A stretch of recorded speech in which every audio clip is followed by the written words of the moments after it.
Na, hai, salut la toată lumea! Bine v-am găsit pe un nou videoclip din canalul meu. O să numească videoclipul ăsta un meci de conia cu un pahar de Rocket League. M-am gândit să mai pun un videoclip pe canal după ani de zile, peste vreo 3 ani să mai pun un videoclip și tot așa, și așa nu mă urmărește nimeni. Așa că nu am de gând să fac nimic ca pe canalul ăsta, doar pur și simplu când simt eu vibe-ul, hai să mai pun ceva. O să fie ceva foarte scurt, o să pun numai un match de Rocket League, atâta, numai un singur match. Nu o să fac nimic altceva, nu am dat măcar search. La 2v2. Oh! Ăsta am jucat un match înainte și era ultimul match până am deblocat rankul din sezonul 13 și sunt gold, am devenit gold 1. Sezonul 12 am fost gold 1, silver 3, 2, după aia silver 3, după aia gold 1 și iar silver și tot așa. Și acum s-a resetat sezonul și sunt gold 1, se pare.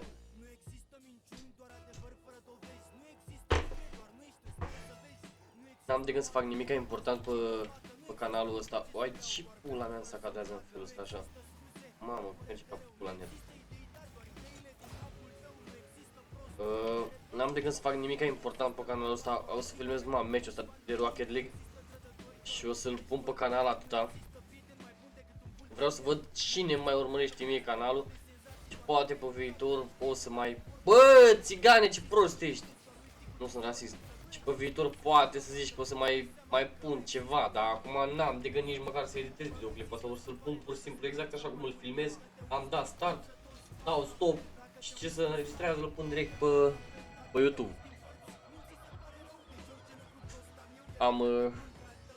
Am pus pe fundal sound-ul ăsta de la Spike. Toate că poate, mamă, ce urât merge să fac ăla. Toate că acum poate mulți îl urâți pe Spike. Într-adevăr, merită. Dar, bă, nu știu, eu nu sunt genul de om care să nu-i ascult muzica din cauza că în trecut a făcut muzică bună și acum fac pula. Și acum a făcut chestiile astea care le-a făcut cu nevasta lui Bordea, cu nu știu ce, cu certatul cu paraziții și nu știu. Nu sunt genul ăla de om. Dacă mie îmi place ceva ce a făcut în trecut și acum a făcut în viitor ceva care nu m-a afectat pe mine personal, eu ascult și muzica lui din trecut și ceea ce a făcut el. Mamă, dar urât merge netul ăsta, nu... Jocul ăsta nu merge deloc. Am un calculator în pula mea, zic că e făcut din bambus. Dacă îmi sugi pula... Mamă, dar nu pot să înțeleg nimica din jocul ăsta, să-mi fac pula. Aaaa!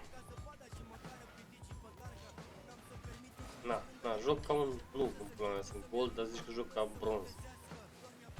Hai, boss. Ce tare! Nu-mi place deloc cum merge netul ăsta. Îs puțin băut. I don't give a fucking fuck. Bă, dă-te, frate!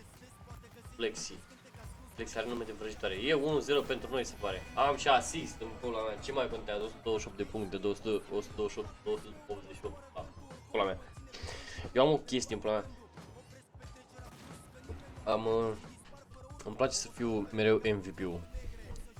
Asta dovedește că sunt un om de onoare și vreau să fiu cel mai bun. Nu de onoare, dar ambiționat de fapt. Și vreau să fiu cel mai bun din meci. Uite ce mi-am luat în gură. Vorbesc de o curvă.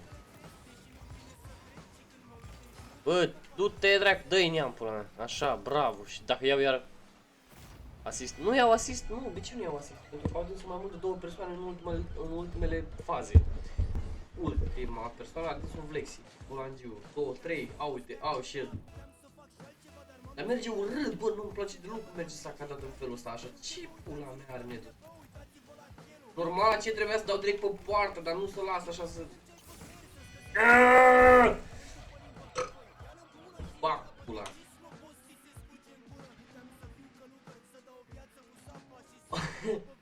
Ori o spun un... Ce pula mea ăla? Ori o spun un dogurugudugu. Ori o spun un dogurugudugu. Stai, frate, liniștit că și eu am zis la fel. A vorbit omul, a zis. Dar numai el știe ce a vorbit și ce a zis. Nu știu dacă mă aud cum trebuie, că doar ce mi-am luat microfonul ăsta acum.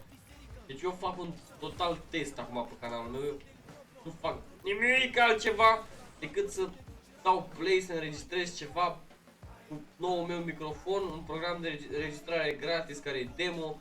Mai mult de 10 minute nu înregistrează, 5 minute e mediu, măcar să am noroc să zic salut și de astea. Hai să-mi bag la. Oh, ce bun sunt, mamă, mamă, ce mișto am făcut-o pe asta.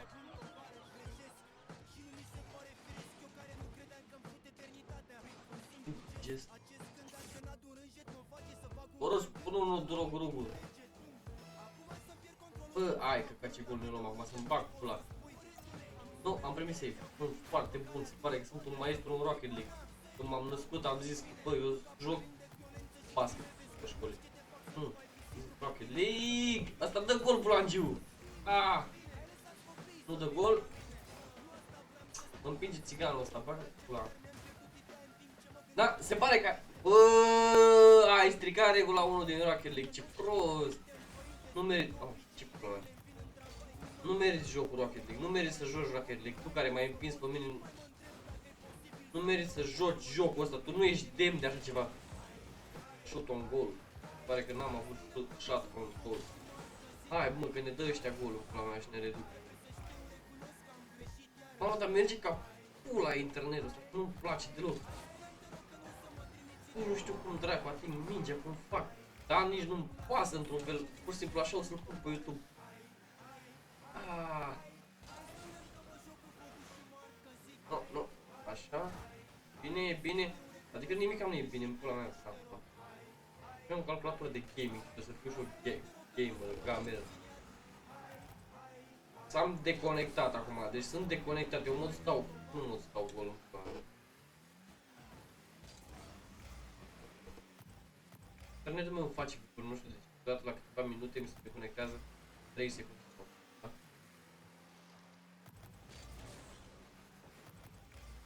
Oh shit, asta o lovește pe Bulangiu, trebuie să calculez traiectoria asta e a mea, o lovește iar Bulangiu, ce departe la am încercat să fac o mare schemă, mi-a ieșit un mare căcat. Și e mare gol pentru ei, Bă, dar merge ca dracu, în pula mea merge în poze. Și e gol! Nu e gol, ba da, e gol! Oh, shit, Ionelelul e pe val, Ionelelul e mare cal. Da, mai sunt 12 secunde din meciul ăsta. Nu știu dacă m-am auzit până acum. Mai sunt 12 secunde din meciul ăsta. Poate data viitoare o să mai pun ceva, mi-am cumpărat acum Little Nightmares și 1 și 2, poate o să fac ceva. Serii n-am de gând să fac. Dar poate o să... Da, nu, aia e. Serii n-am de gând să fac. Dar poate na, o să mai pun ceva așa câte 2 minute. Ce pula mea zice mă ăsta aici? Ori o spun un Oglu, Ananami, Gotun de Skyrim. Ananami Testretile, Skyrim. Bă, ce pula mea vrei?